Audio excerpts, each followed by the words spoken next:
Сунна biz yapmak gerek şeylerdir.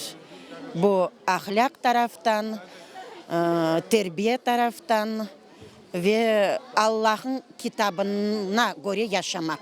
Сунна– это писание Корана, писание пророка Мухаммеда, салям, который писал Коран, он переводил сунну. Религиозный обряд. Сунна – святое писание о пророке Мухаммаде.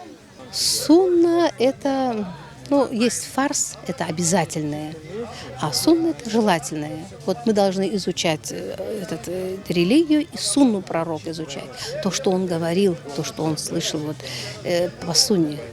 Ularga bağışlanğan bu Kur'an'dan tış şey bu.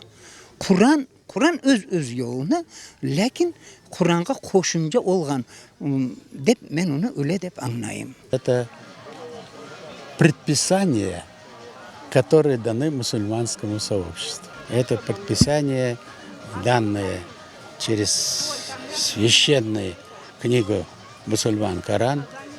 Я называю это сунной.